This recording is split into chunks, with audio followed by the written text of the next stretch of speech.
Friends, नमस्कार सगळ्यांना. तर झाला का संध्याकाळचा चहा पाणी? आमचं नाही. हे बघा, आम्ही आत्ता म्हटलं भाजी वगैरे निवडून ठेवा. मग मी कालची कांद्याची पात होती, खराब व्हायला लागली, सुकायला लागली म्हणजे गरमीने. म्हटलं हे करावं, चिरून वगैरे ठेवा, संध्याकाळी करायची भाजी, नाही तर उद्या करायची. तर म्हटलं हे काम करावं आधी. तर तुम्ही काय करताय? आम्ही कांद्याची पात निवडतोय. आम्ही कांद्याची पात निवडतोय. आमची तनिष्का झोपली, ट्युशनवरून आली. आज लवकर गेली ती. आज दुपारची होती 1 वाजेची. शनिवारी ती 1 वाजता घेती. तर झोपली. नाही तर आतापर्यंत मध्ये हाय नमस्कार नमस्कार करते, मध्ये मध्ये मध्ये करते. तर चला, मी म्हटलं कांदे वगैरे निवडून घ्या. हिमांशूला पण थोडेसे काम लावा. हिमांशूला सांगितलं अर्धा तास झाला चहा ठेव.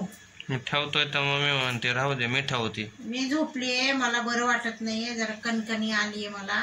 दवाखान्यात जायचं म्हटलं तर जात नाही. आता तिचे पप्पाच उशिरा येतात तर कशी दवाखान्यात जाऊ? तनुचे पप्पा लवकर आले की लवकर जाणं होतं. सध्या ते 9ला येतात आणि गाडीवरती चढून घेतात. मग हे करता येत नाही, खाली काढा परत हे करा. म्हणून म्हटलं जाऊ द्या. पण मित्रांनो, आज जाणार आहे, कारण रात्रभर मला झोप नाही. आणि त्यात काय होते, अंग खूप दुखते, पाठ दुखते, अंग दुखते, पाय पण दुखते. माझा ॲक्सिडेंट व्हायला पाय खूप दुखते आणि त्यासाठी बारीक ताप पण आलाय. बारीक ताप पण आलाय. असं वाटतं काम करूच नाही, कोणी करून दिलं तर बरं होईल. डोळ्याची आग पण होते, पण काय आपले आता तर कांद्यामुळे होते डोळ्याची आग. आज नाही, आता नाही होत. कांदा चिरला सुद्धा नाही. काय आई पण खोटं बोलते. काय घेतं, कांद्याच्या शेजारी जरी बसलो होतं तरी मला डोळ्यात आग होत होती. कांदा स्ट्रॉंग येतो. चले, कापला तरच आग होते, नाही कापला तर आग होत नाही. कापल्यावर आग होते, नुसतं पाठ ठेवल्यावर काय आग होती का?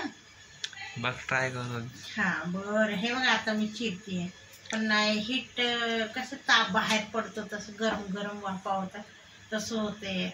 आणि घडीत थंडी वाजते आणि घडीत गरम होते. बघा, आता गरम होतं म्हणून पंखा लावलाय. आणि आता बघा, थोड्या वेळाने ह्या टायमाला सगळं निवडून नावडून झाकून वगैरे ठेवावं लागतं.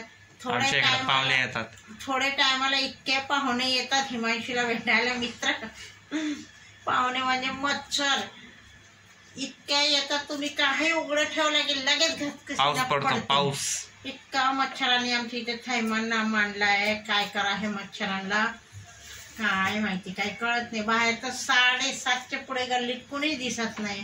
कोरोना काळात कसं झालं, माणसं बाहेर निघायचे नाही, घरातच बसायचे, तसं आमच्या इथे होते. खूप मच्छरांचं आहे. आणि बाहेर काय होतं, गाय म्हशीचा गोठा आहे. ते गोठेवाले काय करतात, कचरा जाळतात मशीनसाठी. त्यांना छाव नाही तर तिकडचे धूर होतो आणि ते धुरामुळं इकडे मच्छर येतात. आमच्या इकडे लोक ती बॅट घेऊन फिरतात मच्छरांची. हा, रस्त्यावर खेळायची बॅट नसती, पण मच्छरांची बॅट असती. आणि इतक्या मच्छर, बापरे. मला तर वाटतं 50 मच्छर तर मी उचलतच असेल. आता एकदा झाडू लावून झाला, ऑलआउट वगैरे लावली होती मी. काय शोधते तू? मच्छर? हा, मच्छर शोधते. ऑलआउट वगैरे लावली होती. नको, मलेरिया वगैरे डेंगू फेंगू होतं म्हणून म्हटलं नको. आता फॅन लावला आहे. थंडी बारीक बारीक वाजते तरी फॅन लावला. माझी तनू झोपली आहे. गरीब गायवाने झोपली बघा ना. नाही तर चिडचिड करते, मोबाईल दे मोबाईल दे बघते.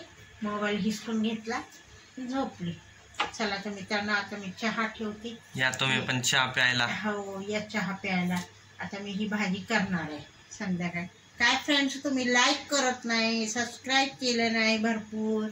आमचं चॅनल जास्ती वाढतच नाही आहे. सपोर्ट करा आम्हाला, सध्या सपोर्टची गरज आहे. आमची सपोर्ट सिस्टीम आहे तुम्ही. तेच तर, तुम्ही आम्हाला मदत केली तर बरं होईल. चालते.